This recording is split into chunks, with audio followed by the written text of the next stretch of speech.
Welcome back, welcome back. Let's play this video and see what we catch people fucking lying about.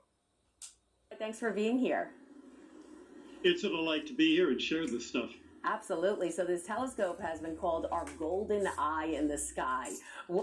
Did you know scientists and priests all have a big ass telescope that they use to observe the space and everything? Did you know that religious people and scientists all teamed up to get money and make a big telescope called Lucifer? What does it reveal about the expansiveness of the galaxies, and how much more is there to discover? Now wrap yourself it's got out. a bigger mirror than Hubble did, and it's looking in wavelengths that Hubble wasn't able to see before. This is a priest. In particular, with the infrared, you can see through dust, you can see farther back in time, and so it's already discovered galaxies older, closer to the Big Bang than even Hubble was able to see. And it's that data that really give us not just the pretty pictures, but the way to interpret the pictures and understand what's going on in them.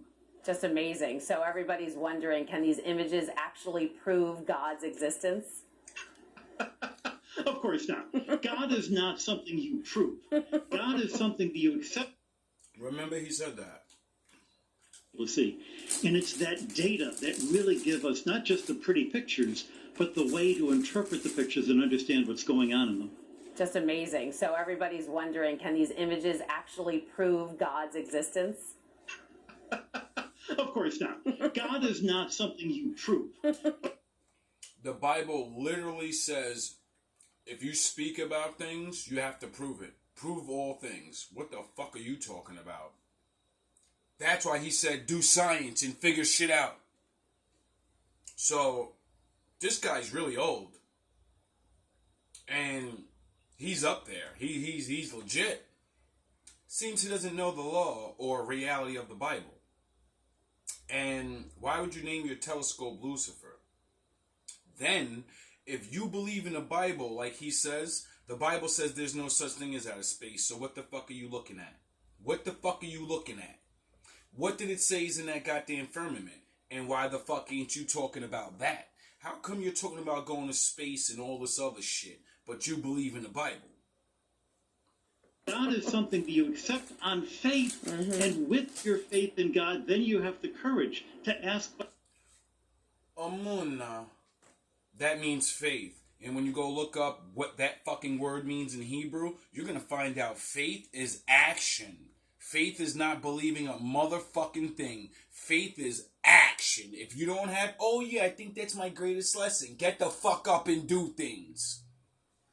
Questions about God's universe. All right, but you've said...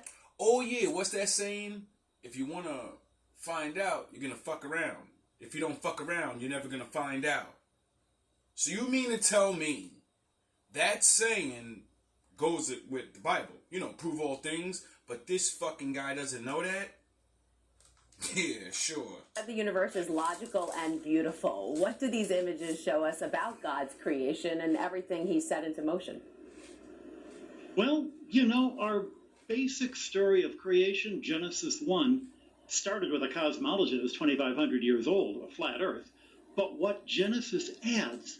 So he knows Genesis says the Earth's flat, but then tells you we're looking at fucking space and shit on a ball. Do you see how fucking stupid they know you are?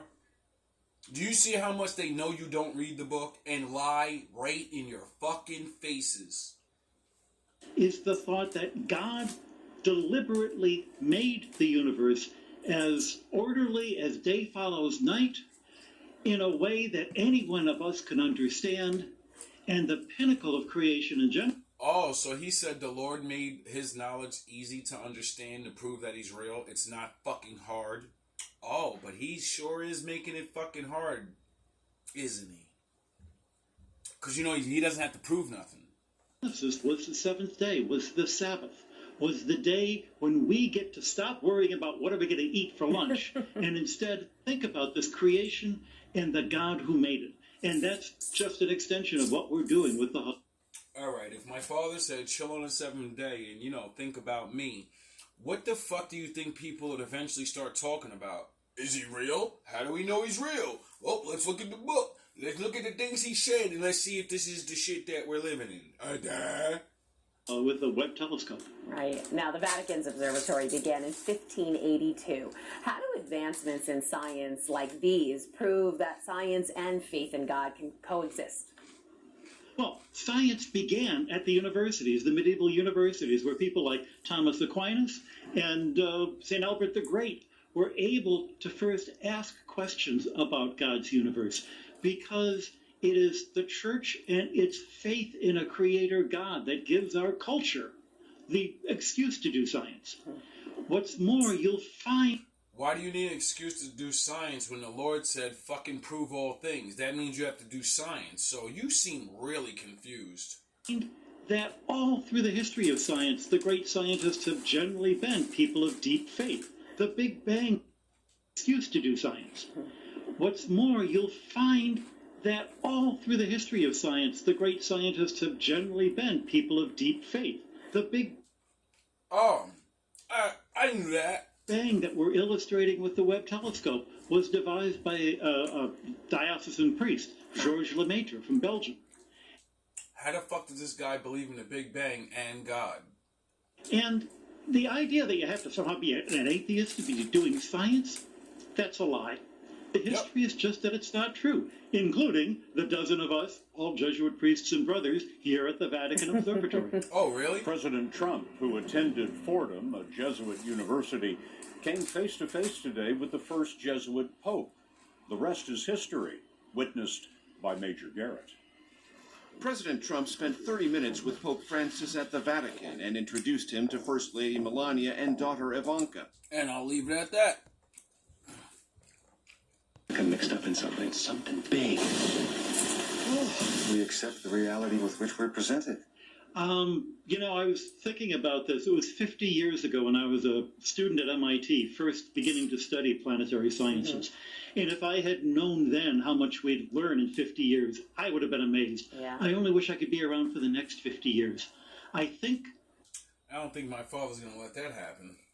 Even with the Webb, we'll be able to measure the chemistry of atmospheres around planets, around other stars, and maybe even find evidence that there's life on them. Though I don't think we'll be able to talk to that life, but we'll know it's there. If it's there, that'll be exciting.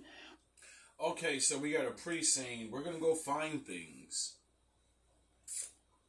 But he also says, I believe in the Bible that we're in a fucking dome and there's no way to get out possible. But he knows we're going to find things. We'll be able to test our ideas about how the universe was made, because we can see back to practically... Did you hear this fucking priest say, we want to know how the universe is made? Nigga the Lord! What are you talking about? This is the shit. This is, oh my Lord. The very beginning of the universe. And every time we've done that, we've not only learned that what we had thought was right, but that there's more going on than we even ever could have thought. Yeah, no. So that's why we're doing it, because we don't... Why would my father let you figure out his ways? How to do things like that? Why the fuck would God... Oh yeah, I forgot. Babylon. That's what niggas was trying to do back then. And what did you get for that? No, what we're going to find out. It's absolutely you're going to find out. Because you're going to keep fucking around. What if? No scripts, no cue cards. Morning, Spencer. How's it going? What if you were watched every moment of your life? How many cameras you got there in that town? 5,000. Yo, Hebrew's all math. It's all numbers. You know that? Yeah, look. The ancient Jews used Hebrew as their numerical system. Look what I found out Each letter's today. a number. Like the Hebrew A, Aleph, it's 1. B, Bet, it's 2. You understand? But look at this. The numbers are interrelated. Like take the Hebrew word for father. Av, Aleph, Bet. 1, 2 equals 3. All right? Magic Hebrew word for number mother, 3. Aim, Aleph, Mem, 1, 40 equals 41. Sum of 3 and 41, 44. 44,000. Right? Now, Hebrew word for child. Right? Mother, father, child. Yelad. That's 10, 30, and 4.